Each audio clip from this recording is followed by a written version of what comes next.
Okey.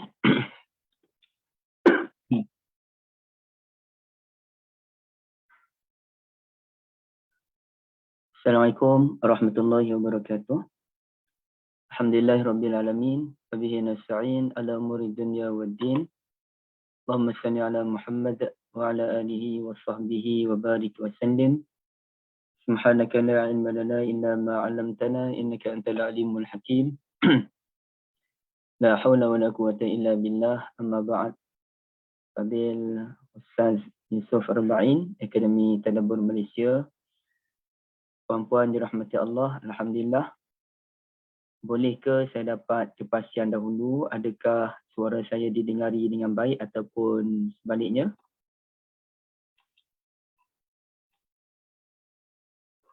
Oh, Kak Amy ada. Barakallahu fikum. Ibu Nyonya dengar baik ke suara?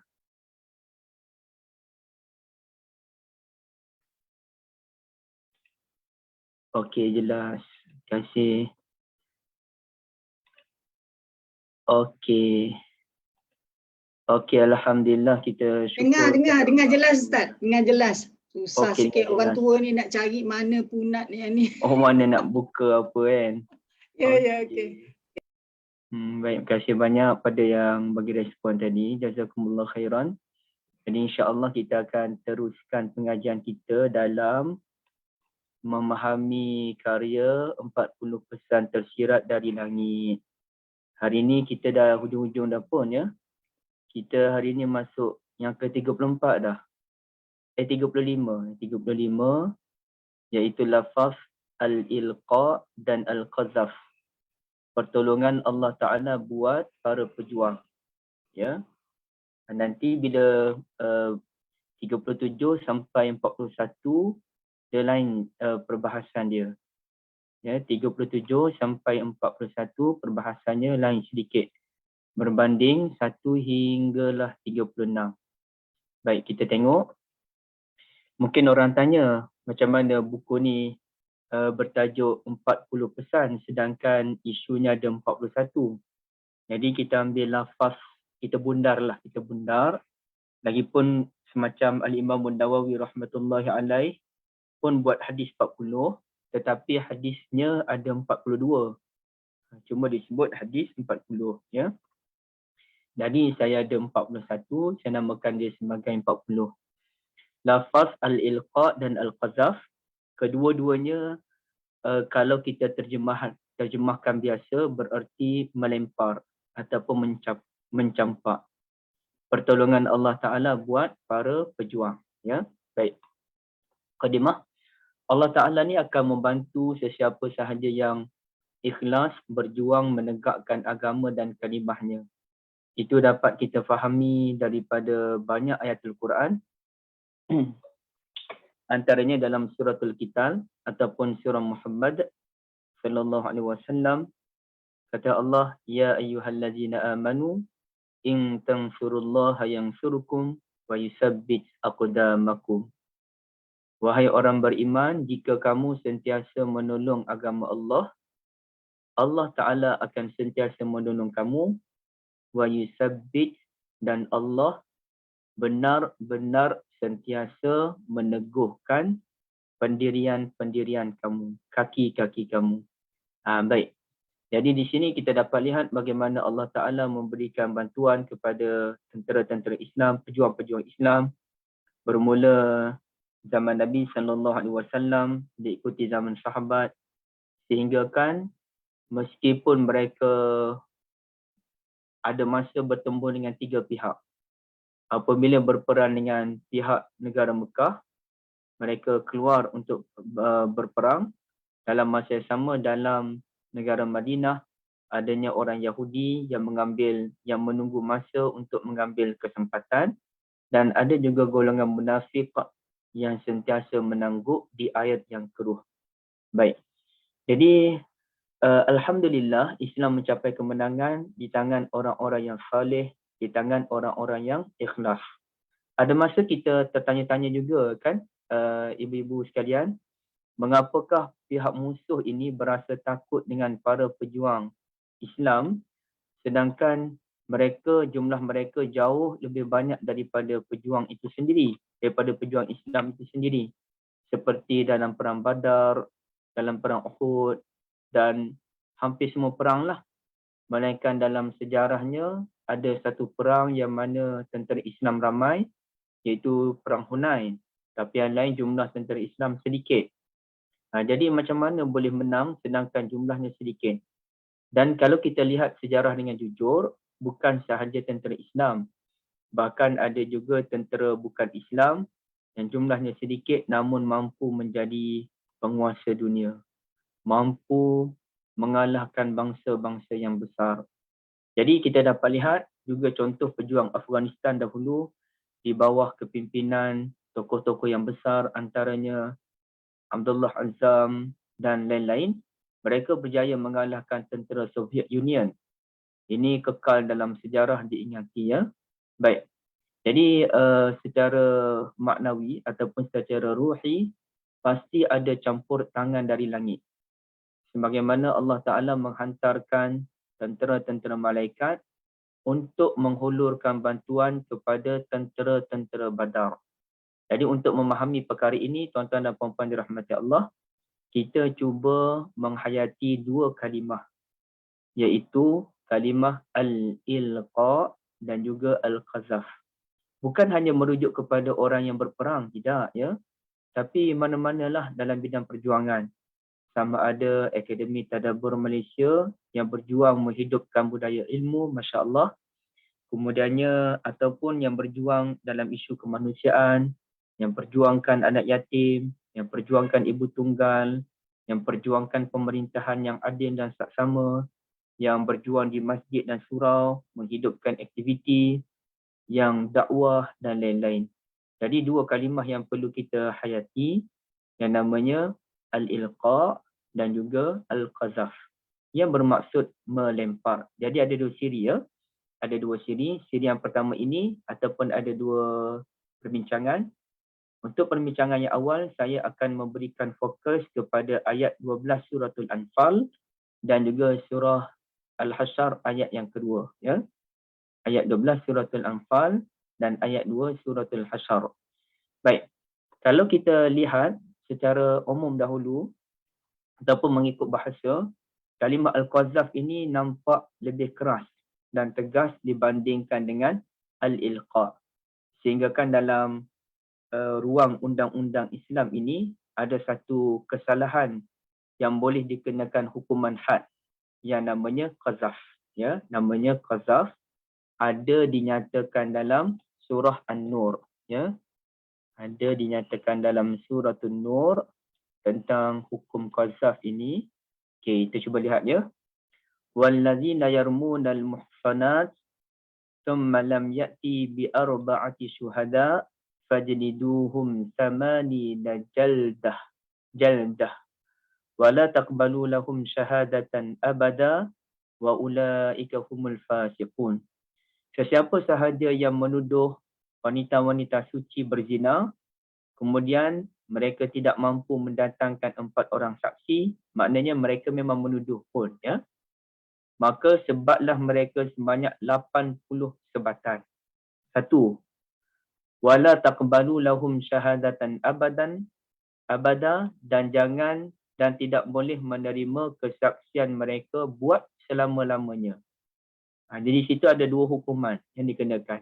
Disebat 80 sebatan dan juga tidak diterima kesaksian mereka, dan Allah Ta'ala menutup ayat itu dengan menyatakan mereka ini merupakan orang yang fasiq.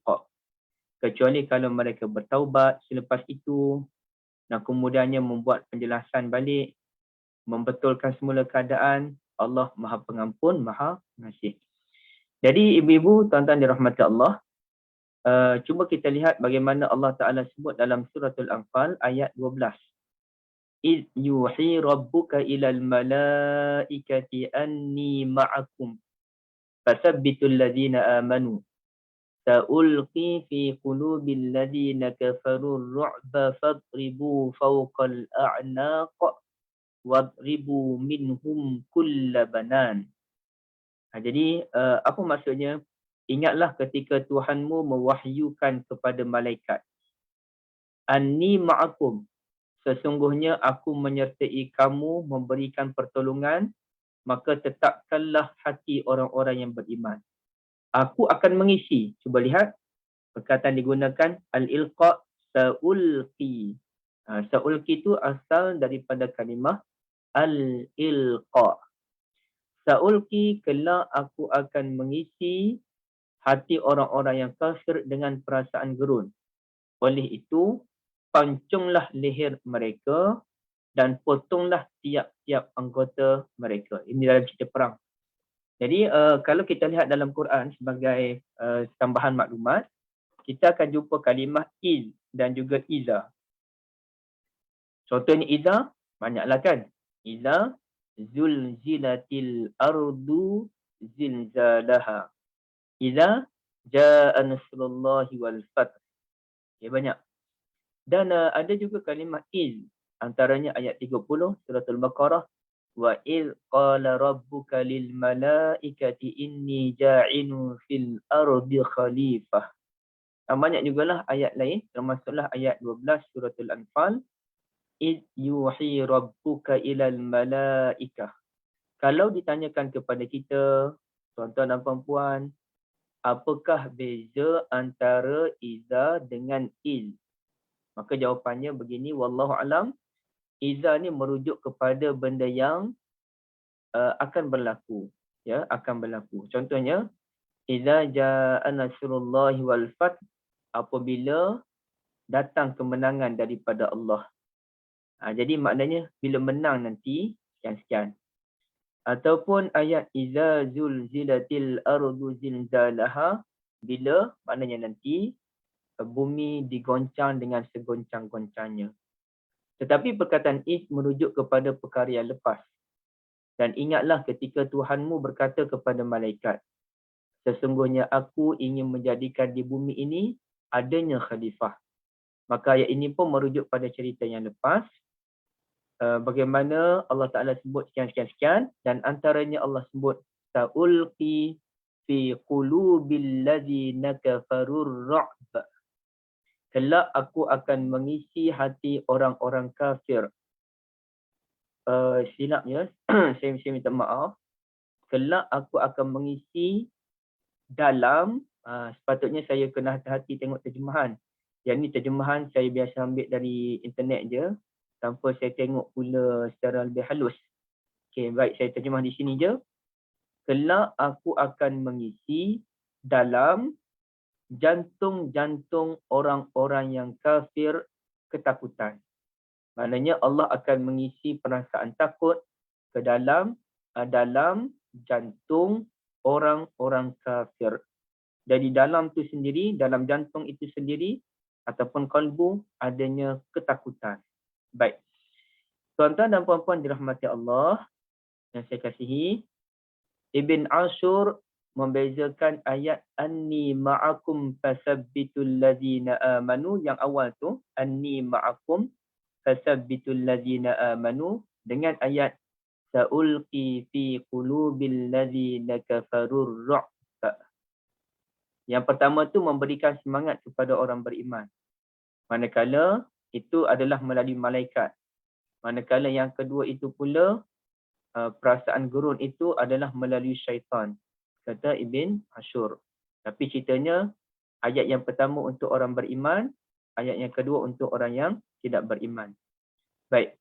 Jadi dia punya tafsiran Ibn Ashur ni dia pelik sikit lah jika dibandingkan dengan pandangan ulama yang melihat, yang tidaklah melihat itu daripada malaikat ataupun orang daripada syaitan. Baik. Kemudiannya kata sekejap ya, ini saya rasa saya nak tinggal lah, nanti kita akan pening dengan perbahasan-perbahasan yang terlalu kompleks tu daripada Ibn Ashur.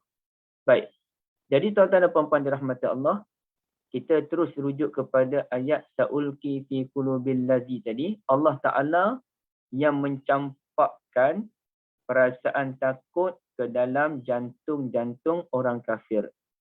Dia letak ataupun dia campak perasaan takut. Okey. Maknanya kita dapat gambaran Orang kafir ini bila dia lihat sahaja tentera Islam, dia timbul perasaan takut. Dan ini telah dinyatakan sendiri oleh Nabi SAW bahawa Nabi diberikan 5 kelebihan yang tidak ada pada Nabi terdahulu. Antaranya ialah, sebenarnya banyak lagi kelebihan yang lain, tapi ini Nabi nak share 5 perkara. Antaranya tentera-tentera musuh, ketakutan untuk berhadapan perang dengan tentera-tentera Nabi SAW sebulan sebelum perang berlaku. Jadi dah takut dah, perasaan takut, bimbang, gundah gulana, besaran dalam jantung mereka sebulan sebelum perang berlaku. Dan bila perang berlaku lagi-lagilah perasaan takut itu memuncak-muncak. Ya, baik. Kemudian kalau kita lihat pula Qazaf. Okey, Qazaf ayat yang kedua. Ini cerita bagaimana Allah Ta'ala, bagaimana tentera Islam telah mengusir orang-orang Yahudi yang telah khianat terhadap perjanjian piagam Madinah. Huwallazi akhrajal ladzina kafaru min ahlil kitab min diyarihim li awwalil hashr. Dialah yang telah mengeluarkan orang-orang kafir antara ahli kitab dari kampung halaman mereka pada julung-julung kali mereka berhimpun hendak memerangi Rasulullah. Okey. Bila mereka nak khianat Rasulullah, habis semua kena usir. Tentera Islam mengambil tindakan yang begitu pantas dan drastik. Kamu wahai umat Islam tidak menyangka bahawa mereka akan keluar disebabkan bilangan mereka yang ramai. Maknanya umat Islam sendiri pun tak sangka bahawa orang Yahudi yang ramai, yang strategis, yang hebat-hebat itu kalah di tangan mereka. Ya, kalah di tangan umat Islam. Dan mereka pula menyangka bahawa, dan orang-orang Yahudi itu menyangka bahawa benteng mereka akan dapat menahan serta memberi perlindungan kepada mereka daripada azab Allah. Jadi kalau kita lihat bagaimana orang Yahudi, mereka ada benteng Khaybar sebagai contoh. Jadi mereka ingatkan benteng Khaybar ini dapat menahan serangan tentera Islam. Tengok-tengok tak boleh. Benteng yang hebat pun berjaya ditembusi oleh tentera-tentera Islam. Maka Allah Ta'ala menimpakan azab kepada mereka daripada arah yang tidak terlintas dalam fikiran mereka. Serta, ni ayat dia. وَقَذَفَ فِي قُلُوبِهِمُ الرَّعْبَ. Dan Allah telah mencampakkan ke dalam jantung-jantung mereka perasaan takut. Apa yang berlaku apabila mereka berada dalam ketakutan? Orang takut ini, tuan-tuan dan puan-puan, dia akan jadi hilang pertimbangan. Dia hilang pertimbangan, dia mula buat perkara yang bukan-bukan, dia buat perkara yang di luar fikiran dia. Maka apa yang dia buat?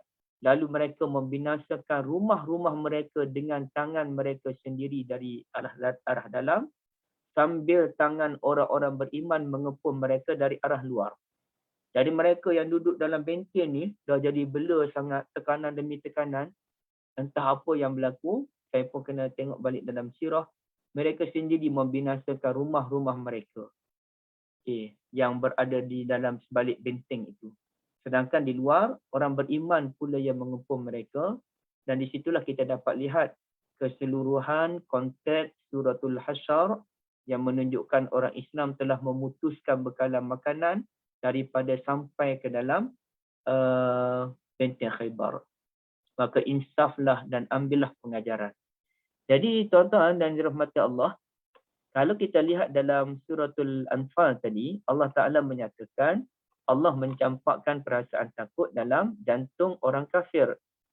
Ayatnya berbunyi al-ilqa sa'ulqi fi qulubil ladzina kafarur ru'ba.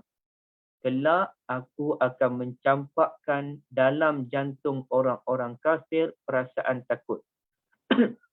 Jadi perkataan digunakan ialah sa'ulqi ataupun al-ilqa. Berbeza dengan ayat 2 suratul Hasyr yang mana Allah Ta'ala tidak menggunakan perkataan sa'ulqi.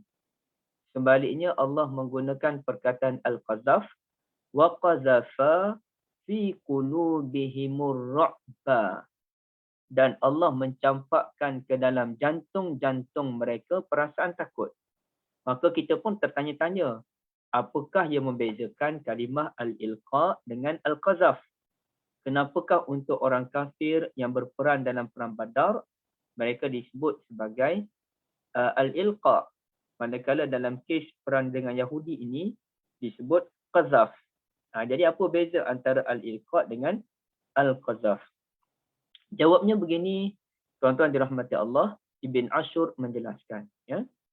Ibn Ashur menjelaskan al-qazaf ini bermaksud ar-ramyu bil yadi biquwwah, melempar dengan tangan dengan penuh kekuatan. Melempar dengan tangan dengan penuh kekuatan. Sekejap ya. Cuba kita lihat sekejap. Al-Anfal. Okay, Al-Anfal ni ayat 12 tadi kan. Ayat 12.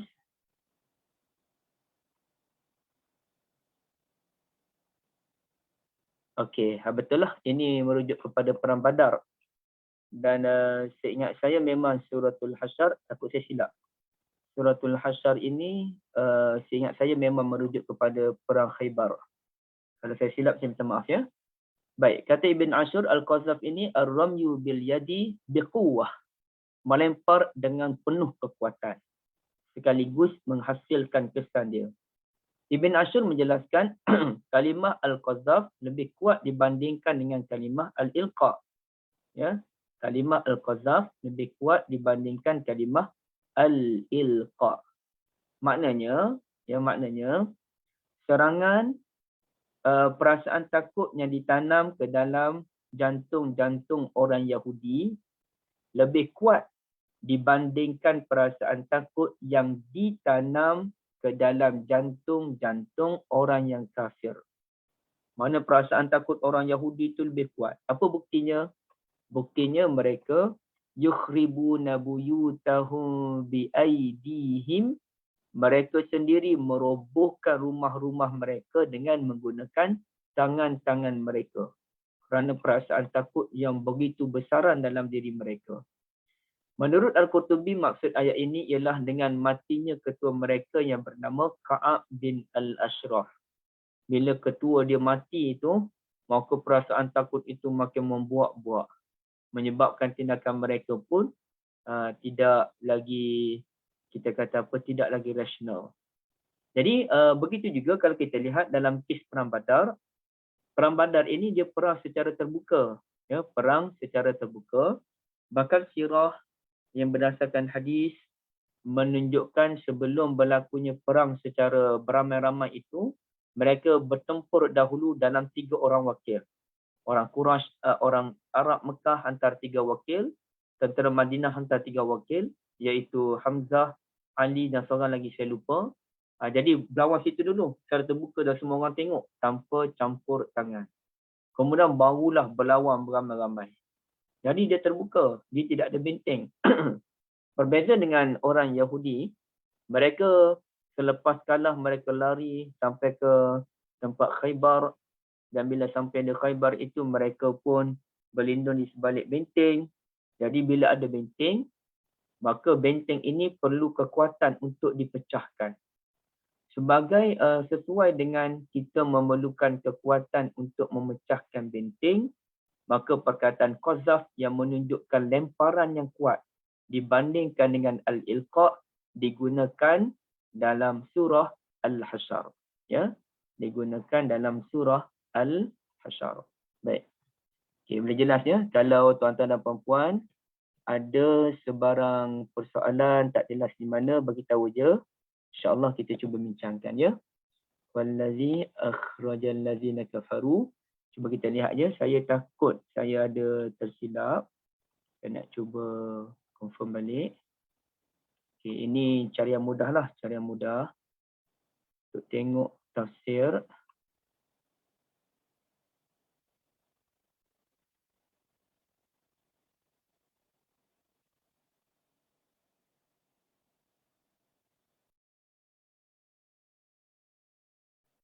Yahudi Bani Nadir. Okey, merujuk kepada Yahudi Bani Nadir.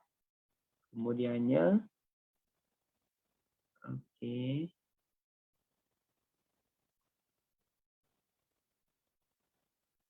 Di awalil hasyr. Panjang pula. Terus mazanantum an yakhruju min diyarihim fa'atahumullah min haitsu lam yahtasibu. Okey, ala kullin kita dapat mengetahui bahawa ini merujuk kepada Yahudi Bani Nadir. Dan cuba kita lihat perkataan qazaf. Qazaf berujuk kepada satu benda yang lemparan yang kuat, yang penuh dengan tenaga, yang cepat, ya. Okey, jadi di sini menunjukkan qazaf ini dia lebih kuat dibandingkan dengan al-ilqa itu sendiri. Baik. Ada soalan? Kalau tak ada soalan, kita terus yang kedua, ya.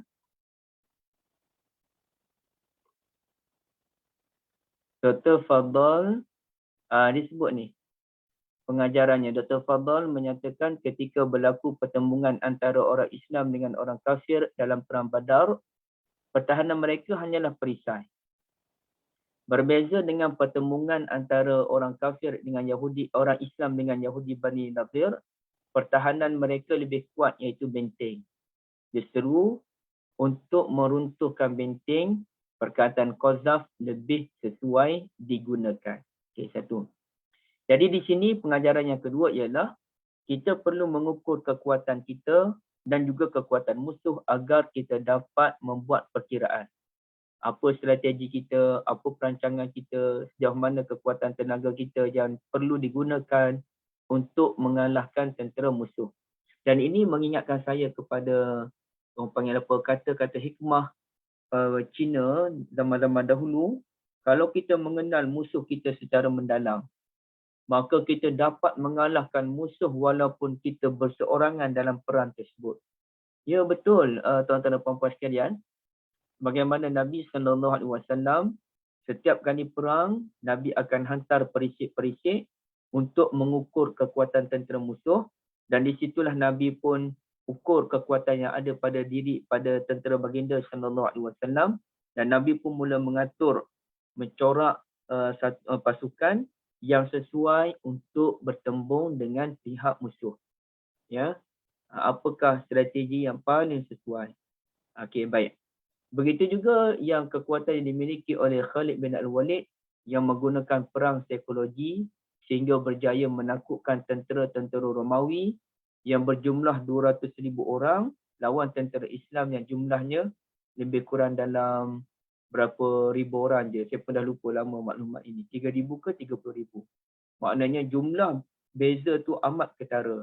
Tapi akhirnya mereka boleh dikatakan seri, tetapi tentera Romawi kalah daripada sudut psikologi kerana kehebatan yang ada pada Khalid bin Al-Walid bin Al-Mughirah radhiyallahu an.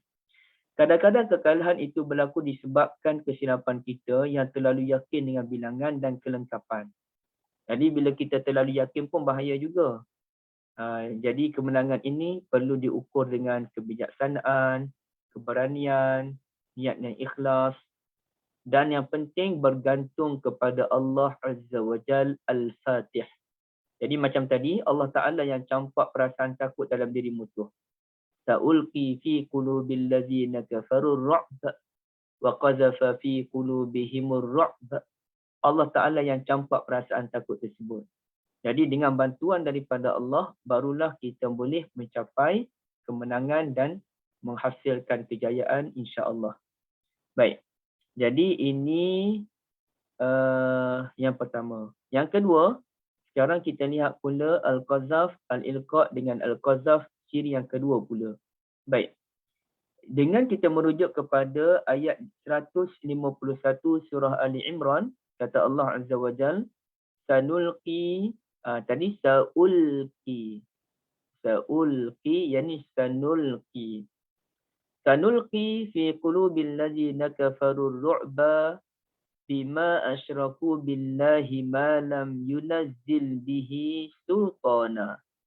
Kami akan campakkan jantung orang-orang kafir itu perasaan gerun ataupun takut disebabkan mereka telah mensyirikkan Allah dengan benda-benda yang mereka sembah, yang Allah Ta'ala tidak menurunkan sebarang keterangan untuk membenarkan berhala-berhala yang disembah oleh mereka.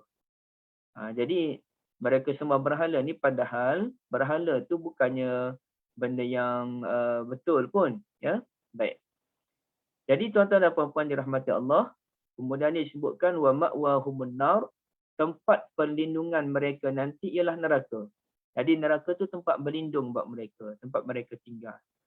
Bi'sa maswaz zalimin, itulah seburuk-buruk tempat tinggal bagi orang-orang yang zalim.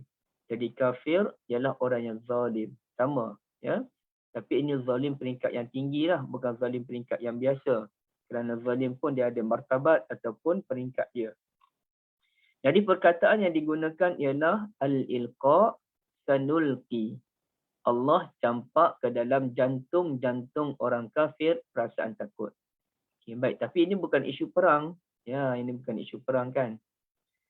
Manakala yang kedua, kalau ayat yang awal tadi pun perbincangannya antara orang kafir dengan orang Yahudi. Ini pun sama ceritanya orang kafir dengan orang Yahudi. Baik, apa dia tu? Wa anzalal ladzina zaharuhum min ahlil kitab min sayasihim. Dan dia menurunkan golongan ahli kitab yang membantu tentera musuh daripada benteng-benteng mereka menyerah diri. Okey. Wa qadhafa fi qulubihimur ru'ba, dan Allah mencampakkan ke dalam jantung-jantung mereka tu perasaan takut. Fariqan taqtulun, sebahagian mereka ada yang dibunuh. Wa ta'siruna fariqa, sebahagian itu pula ditawan, ya, sebahagian ditawan. Sekejap ya tuan-tuan dan puan-puan, saya nak tengok satu benda sekejap.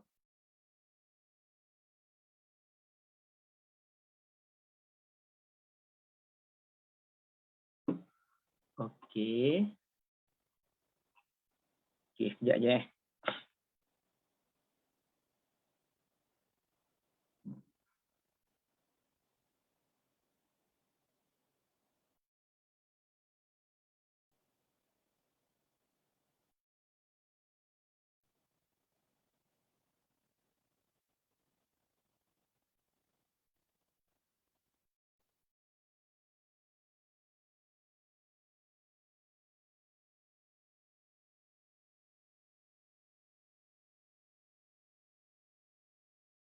Okey. Dalam perbincangan yang lepas, saya telah nyatakan kepada tuan-tuan dan puan-puan sekalian bahawa al-ilqa' yang merujuk kepada kaum musyrikin dalam perang Badar. Bagaimana pula dengan ayat tadi 151 surah Ali Imran? Dia juga ada kaitan dengan orang musyrik, tapi secara umum, bukannya perang. Perang dan juga bukan perang. Sebab kalau kita lihat ayat 152 surah Ali Imran, ada kaitan dengan perang. Tapi ayat-ayat sebelumnya tidak. Baik.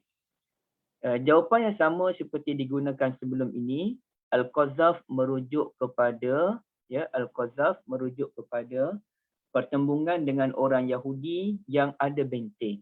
Yang ada benteng. Ni kan? Mereka ada benteng menyebabkan istilah yang digunakan ialah qazaf, bukannya al-ilqa'.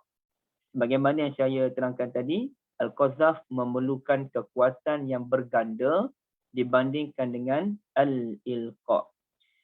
Bezanya begini, kalau dalam suratul Hasyr ayat kedua menyentuh tentang Yahudi Bani An-Nadir.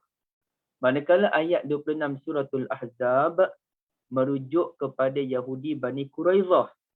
Okey, sekejap ya. Saya takut saya silap satu benda.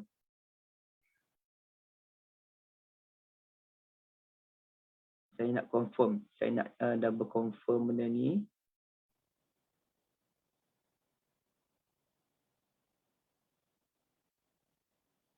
Betul lah. Betul. Saya takut saya silap je. Memang Bani Nadir itu dalam perang Khaybar. Okay.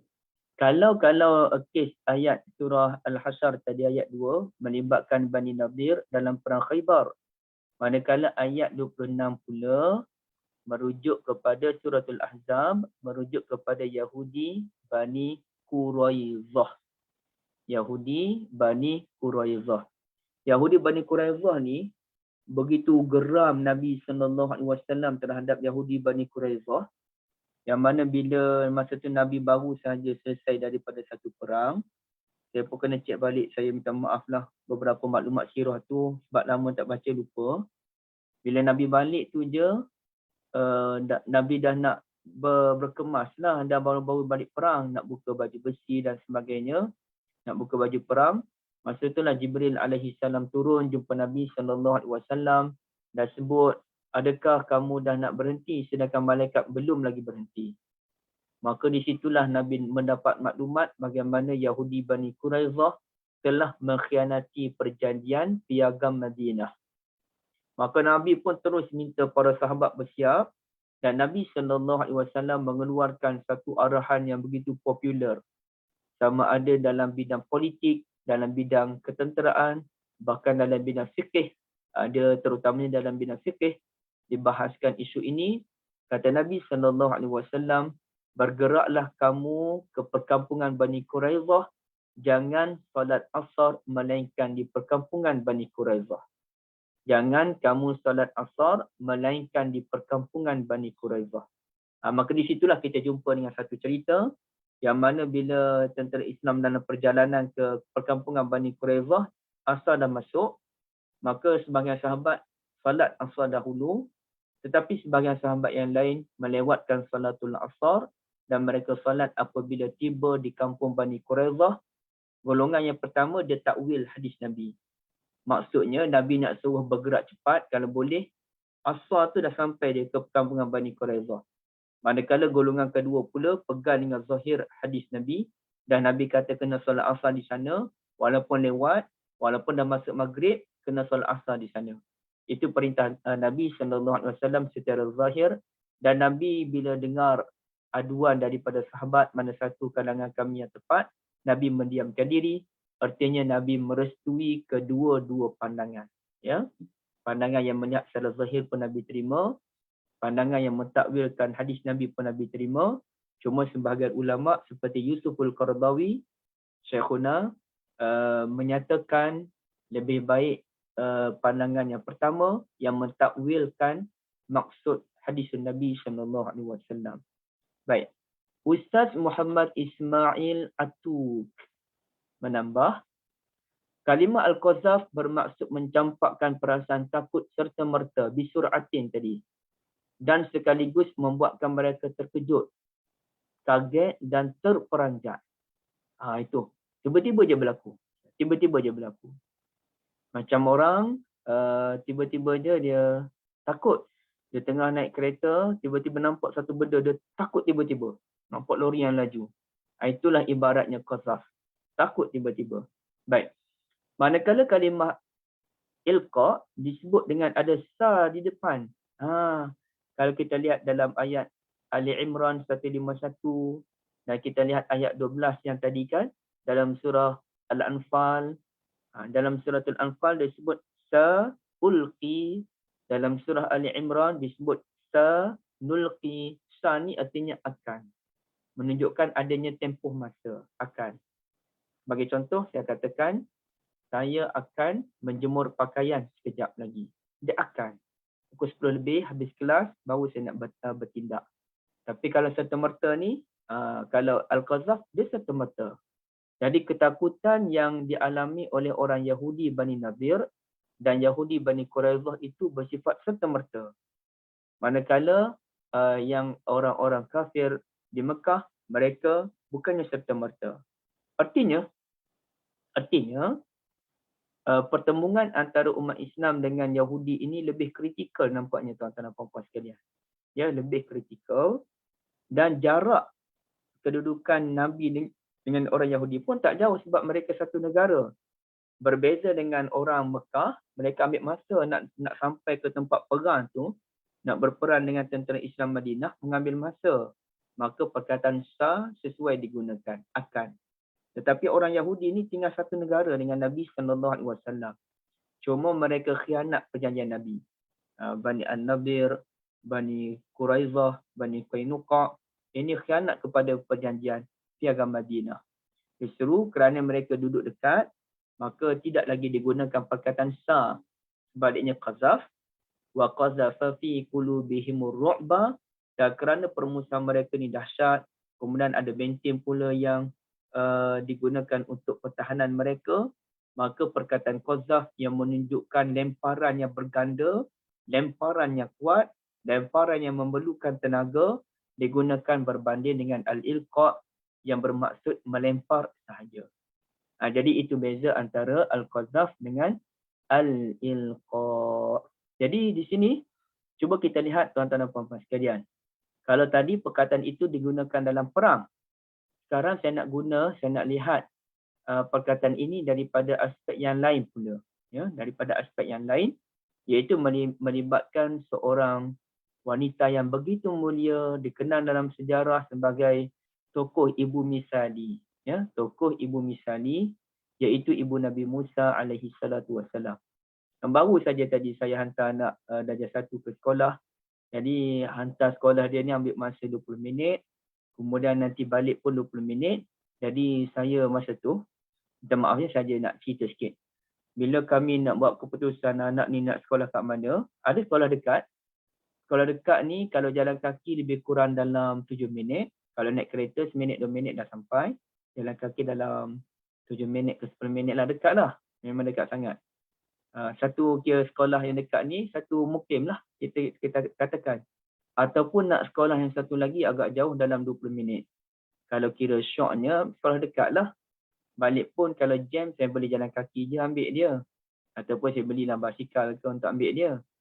Tapi bila saya fikir, satu, saya nak sekolah yang jauh tu disebabkan ada faktor-faktor tertentu. Dan macam mana kita nak merawat keletihan kita tu. Jauh ni nanti kita menyesal nanti. Yang sekolah ni dekat. Jadi saya fikir kenapa kita nak bimbang.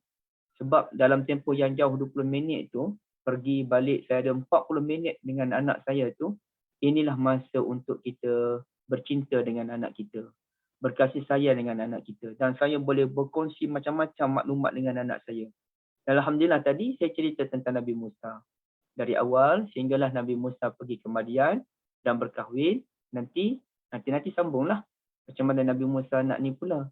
Jadi ini saya gunakan ia sebagai kesempatan untuk berkongsi maklumat dengan anak. Dan bila balik kadang-kadang kita dengar ceramah-ceramah daripada YouTube.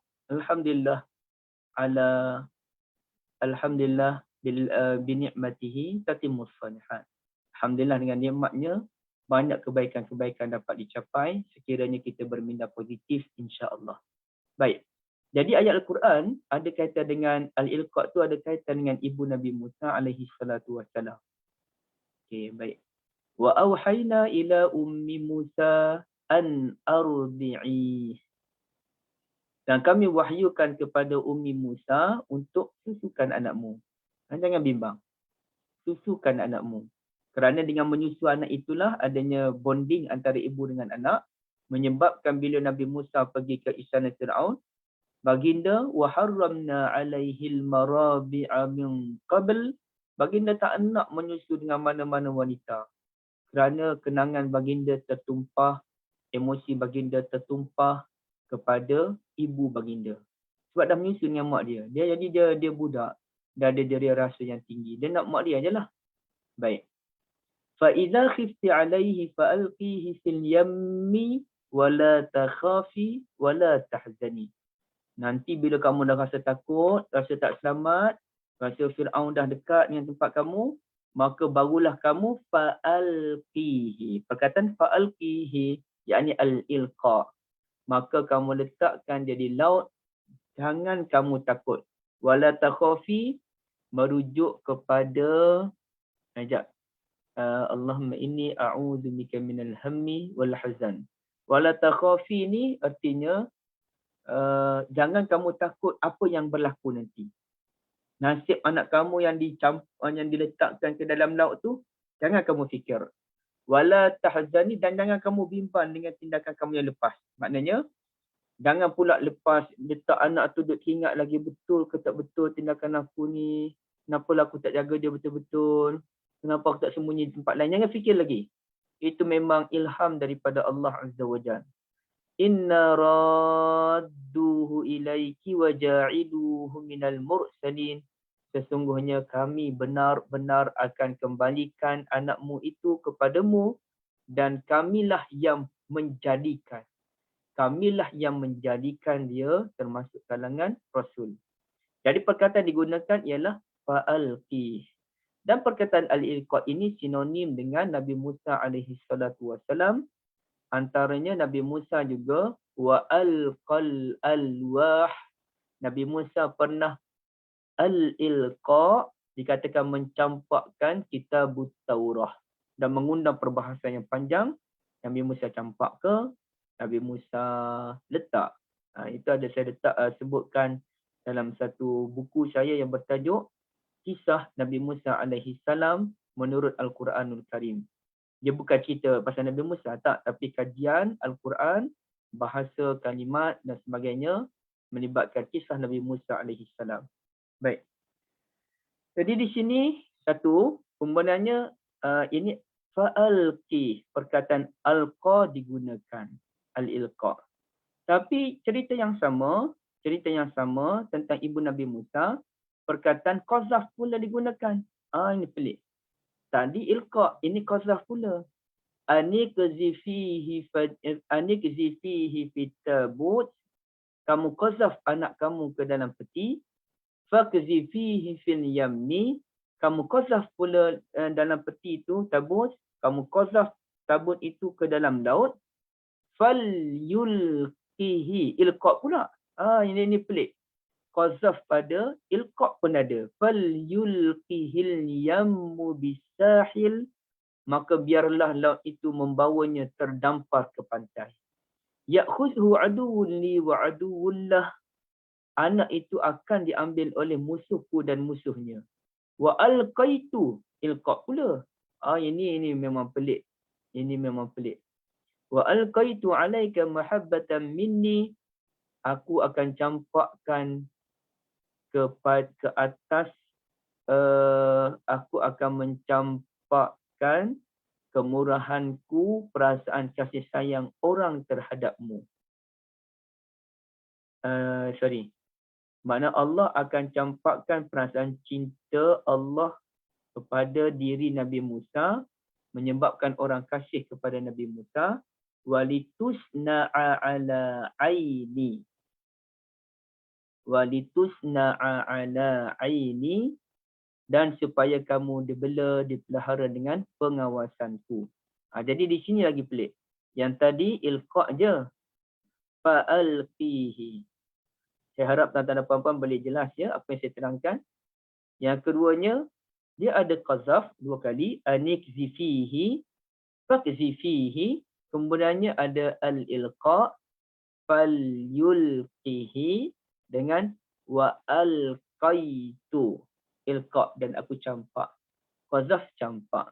Jadi macam mana kita nak faham itu tuan-tuan dan puan-puan sekalian? Ayat pertama menggunakan al-ilqa, fa'alqihi fil yammi. Ni ilqa artinya meletakkan. Meletakkan macam mana? Meletakkan dengan penuh perasaan kasih. Tindakannya nampak gaya bahaya kepada Nabi Musa alaihi salam, tapi ia perintah Allah. Di sebalik bahaya tu, bahaya ni ya, bahaya. Tapi di sebalik bahaya tu insya-Allah ada kebaikan dia. Ya, insya-Allah ada kebaikan. Macam mana ya? Kakak Ummu Hani. Ummu Hani ni, peringkat saya kakak lah, dia kakak. Dia anak kepada pengarah filem. Masih pengarah filem ke belum? Bukan sekarang. Abu Hassan Murad. Abu Hassan Murad, ya, mungkin tuan-tuan dan puan-puan sebahagian kenal. Abu Hassan Murad, pengarah filem yang Islami. Jadi dia ada anak nama Ummu Hani. Ummu Hani ni masa saya pergi Korea dulu, lama dulu, saya teman isteri saya untuk bentang paper di Korea, adalah dalam 3-4 hari saja. Jumpalah dengan Ummu Hani. Kak Ummu Hani ni dia sambung PhD di Korea. Jadi dia ambil, dan dalam masa sama dia mengajar bahasa Melayu kepada foreigner. Okey, dia ada subjek dia itu untuk pendapatan dia lah. Tapi macam mana Okey, untuk pergi ke Korea ini pasti banyak pengorbanan. Bukan, ini contoh dan sebenarnya ramai pun orang begini. Ramai je orang begini. Isteri nak sambung PhD ataupun bukan ada yang nak buat macam-macam lah. Ada yang lepas PhD nak buat postdoc dan sebagainya. Tapi biasa PhD ambil masa dalam 3-4 tahun duduk luar negara dan suami pun berkorban berhenti kerja walaupun masa tu gaji mungkin tinggi 4-5 ribu ke ataupun lebih daripada 5 ribu, tinggalkan kesenangan hidup, pergi ke luar negara, teman isteri buat PhD, boleh jadi suami tu ada masa untuk kerja, boleh jadi suami tidak bekerja, jadi bergantung kepada apa-apalah simpanan yang ada, allowance dan sebagainya. Nampak gaya tindakan itu, boleh ke ni lepas kerja lagi, tinggalkan gaji, selama ni gaji okey. Jadi macam mana tu? Bukan kat Ummu Hanif saja, bahkan ramai, mungkin ada kalangan tuan-tuan dan puan-puan sekalipun. Tapi kadang-kadang kita nampak tindakan itu macam berisiko. Tapi di sebalik tindakan yang berisiko itu, insya-Allah ada rahmat daripada Allah. Biasanya saya jumpanya suamilah yang mengikut isteri yang sama belajar. Sebab para suami macam saya ni tak minat belajar secara formal kan. Tapi kita belajar, cuma tak minat belajar formal je. Jadi di situ, suami berkorban untuk isteri, walaupun kita nampak berisiko, tapi ada rahmat Allah di sebaliknya. Begitulah dengan tindakan ibu Nabi Musa alaihi salam, campak anaknya, letak anaknya ke dalam laut, ada rahmat Allah di sebaliknya. Itu merupakan wahyu ataupun ilham daripada Allah Azza wa Jal kepada Ummi Musa. Jadi perkataan digunakan al-ilqa, letak dengan penuh perasaan, kasih dan cinta. Cuma anik zifi ni macam mana? Kenapa perkataan qazaf pula digunakan? Yang awal tadi kita bincangkan qazaf benda yang agak berat, memerlukan kekuatan, memerlukan tenaga. Ilqa tidak sekuat al-qazaf. Dia lempar biasa je. Kalau qazaf ni kena lempar tu macam orang lempar peluru besi, apa namanya, tandingan yang ziat yang masuk tu kan. Lempar yang besi besar tu, itu memerlukan tenaga yang kuat, lempar sekenuat hati. Itu qazaf. Jadi kenapa dalam surah Toha digunakan perkataan qazaf? Sedangkan dalam surah Al-Qasas digunakan kalimah al-ilqa, maka letak ke dalam laut. Yang ni qazaf. Qazaf ke dalam peti, kemudian qazaf pula ke dalam laut. Ke laut. Jadi macam mana? Kenapa qazaf? Okay, maksudnya begini. Qazaf ini dia bermaksud segera, dia memerlukan kekuatan. Ya. Jadi kata penjelasan daripada Syekh Mutawalli Sya'rawi dan juga Ustaz Muhammad Ismail Atuk, jawapannya ialah dalam suratul Qasas, al-ilqa digunakan kerana masa tu dia perjalanan surah itu dia agak tenang. Ya. Perjalanan surah Al-Qasas dia agak tenang. Okey, agak tenang tu macam mana? Jom kita lihatnya. Kita lihat. Okey. Kami wahyukan kepada ibu Nabi Musa. Oh, dia tak ada, tak apalah. Maknanya kita tengok yang ni pun dah sedang mencukupi. Tak macam sini. Maknanya Allah sebut dalam keadaan yang tenang, kami wahyukan kepada ibu Nabi Musa, susukan anakmu. Nanti-nanti bila kamu rasa takut, Faiza kan bukan Faiz. Kalau iz itu benda yang dah berlaku kan. Iza ni benda yang akan berlaku. Nanti bila kamu rasa bimbang, rasa takut, barulah kamu letakkan. Maknanya nanti kalau takut, kamu letakkan. Jadi perkataan ilqa yang sesuai. Berbeza dengan dalam surah Toha, masa tu memang cemas. Surah Toha ini, masa tu dia dalam keadaan yang cemas, memerlukan tindakan yang segera. Okey, cuba kita lihat. Surah Toha. Okey. Surah Toha ni, gambarannya ialah gambaran masa tu kena tindakan segera. Maka kerana suasana yang cemas, menakutkan, perlukan tindakan yang segera, maka kalimah qazaf yang digunakan. Artinya, anikzi fihi fit tabut, kamu letakkan segera anakmu ke dalam peti. Tentera Fir'aun dah datang dah dekat dah ni. Faqzi fihi fil yami, segera bertindak. Letakkan ke dalam laut. Maknanya perintah itu perintah yang ilham Allah itu ilham masa tu. Kalau dalam surah Al-Qasas, Allah ilhamkan dari awal lagi. Susukan dulu anakmu. Nanti-nanti bila takut, barulah kamu hanyutkan ke sungai, ke laut. Tapi dalam surah Toha ni, masa tu peristiwa tu dah nak berlaku dah. Bukan awal-awal mendapat anak. Tak, masa tu dah nak berlaku. Kemungkinan besar tentera Fir'aun dah menghidu dah kelahiran seorang anak lelaki yang belum lagi dibunuh. Yuqatiluna abna'ahum. Maka kena bertindak segera. Sebagai gambaran bertindak segera, maka kalimah al-qazaf digunakan. Cepat-cepat masukkan anakmu ke dalam peti dan cepat-cepat hanyutkan peti itu ke lautan. Jadi ia memerlukan tindakan yang segera. Maka perkataan al-qazaf digunakan. Ia lebih sesuai, ya. Nanti-nanti bila dah letak tu tak apalah. Laut itu dia tidak tergesa-gesa. Dia akan falyulkihi al-ilqa. Laut dia akan bergerak macam biasa, tenang. Kalaulah laut itu bergerak dalam bentuk qazaf, nanti hanyut budak nanti. Anak tadi akan hanyut. Minta maaf saya sebut perkataan budak tadi. Anak tadi akan hanyut alaihi salam. Maka kena laut itu bergerak dalam keadaan tenang. Al-ilqa, supaya peti tadi akan bergerak mengikut arus yang tenang sampailah ke istana Fir'aun, ya. Jadi masya-Allah halus penggunaan kalimah Al-Quran. Maka di sini pengajarannya kita perlu bertindak sesuai dengan keadaan. Dalam suasana yang tidak terdesak, al-ilqa. Tapi dalam suasana yang terdesak, al-qazaf. Jadi ini kita tengok mana satu kita nak buat ni. Al-ilqa ataupun al-qazaf. Contoh. Sekarang ni, insya-Allah tuan-tuan dan puan-puan, semua kita ada cita-cita nak pergi ke Mekah.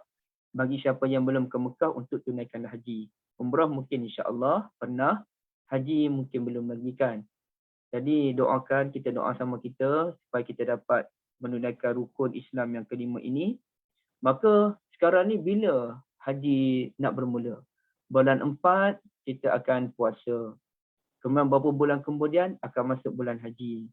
Okey, baik. Bila dah nak masuk bulan Zulhijjah, kita pasti terpanggil-panggil untuk mengerjakan rukun Islam yang kelima ini. Maka dalam tempoh sebegini rupa ni, kita nak ilqa ke kita nak qazaf? Kita nak ilqa ke kita nak qazaf? Jadi di situ kita kena tengok sesuai. Kita nak bertindak segera ke kita nak bertindak tak apalah, lambat lagi lah. Okay. Maka kena bertindak segera. Apa lagi haji sekarang mahal. Dulu 20,000, sekarang dah 30,000. Bagi orang yang tak ada kemampuan, tak mampu dah nak bertindak, mungkin boleh dapat subsidi kerajaan. Saya tak tahulah yang mana sekarang itu. Tapi bagi orang yang masih ada kemampuan, boleh mungkin kita tak nak susahkan kerajaan daripada aspek subsidi. Kita kena usaha dulu. Baik, maknanya kita nak ambil yang mana satu, ilqa ataupun qazaf. Jadi di situ kena atur ya tindakan. Allah Taala dah ajar dalam surah Toha, Qasas, dalam surah Ali Imran, Al-Anfal, Al-Hasyr dan juga Al-Ahzab. Allah dah cerita dah. Jika keadaan terdesak, maka qazaf yang perlu digunakan. Wallahu alam. Ada soalan daripada Tuan Azadan. Lakia letak lepas dengan lemah lembut.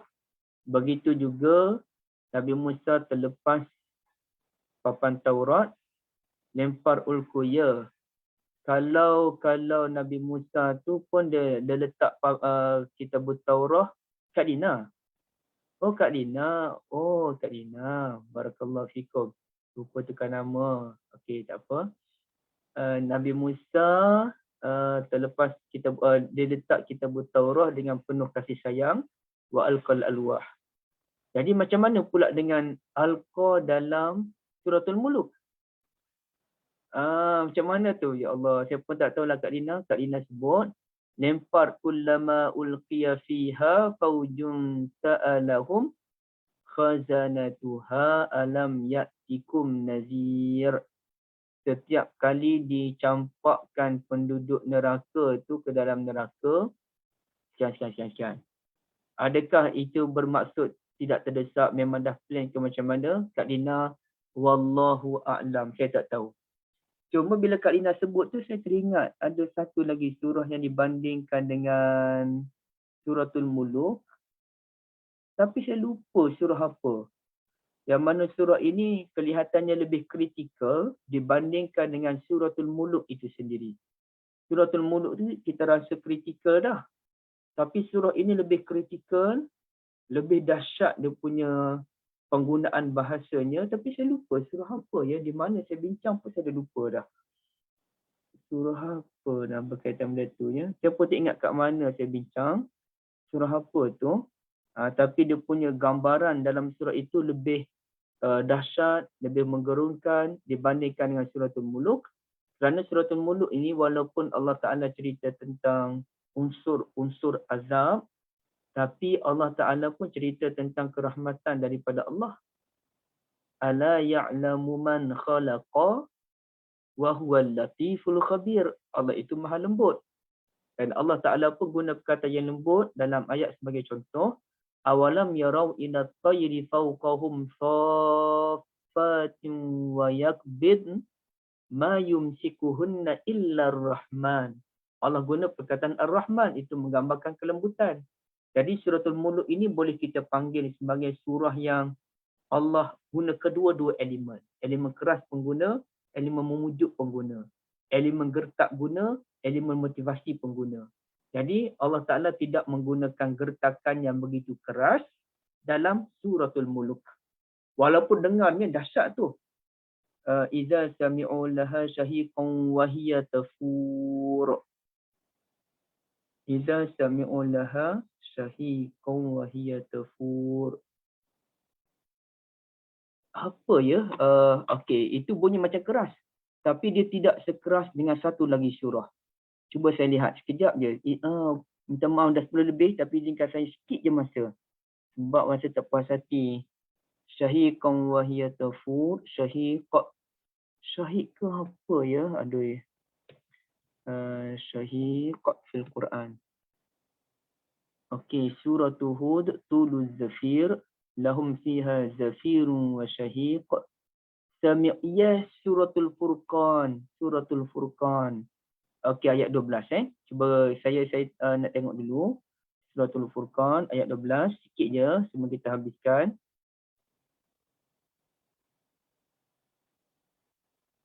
Oh, dia perbahasan tentang tabaraka. Perbahasan tentang tabaraka. Yang mana iza ra'athum min makanin ba'idin sami'u laha taghayyuzan wa zafira.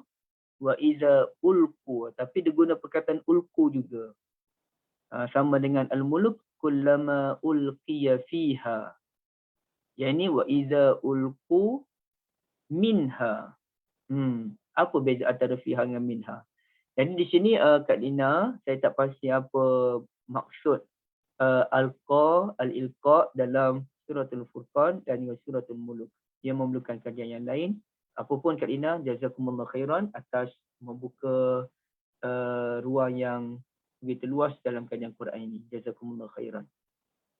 Baik, kalau tak ada dan saya pun dah lebih masa, saya minta maaf. Jazakumullah khairan tuan-tuan dan puan-puan. Barakallahu fikum kepada Akademi Tadabbur Malaysia di bawah kepimpinan Ustaz Yusuf Arba'in. Dan tuan-tuan dan puan-puan boleh tengok di ruangan chat yang ada sumbangan ikhlas untuk memastikan kelas-kelas anjuran Akademi Tadabbur Malaysia amat dialu-alukan. Jadi saya copy and paste balik, saya letak di ruangan komen. Sesiapalah yang ada lebihan duit, Allah Ta'ala berikan rezeki menjadi orang yang berduit, berharta, memang banyak lebih, bolehlah diberikan kepada Akademi Tadabbur Malaysia. Sebab Akademi Tadabbur Malaysia, ATM dah buat macam-macam kelas. Ini jadi kalau kita terlibat, insya-Allah ia termasuk dalam kategori sedekah jariyah, insya-Allah. Okey, baik. Tapi kita menyumbang setakat kita mampulah. Yang ada lebihan duit dengan kita mohon sungguh untuk membantu Akademi Tadabbur Malaysia, insya-Allah. Barakallahu fikum tuan-tuan dan puan-puan. Assalamualaikum warahmatullahi wabarakatuh. Kak Wan Mariana lama tak jumpa ya. Kak Wan, insya-Allah kita jumpa lagi. Terima kasih Ustaz. Assalamualaikum.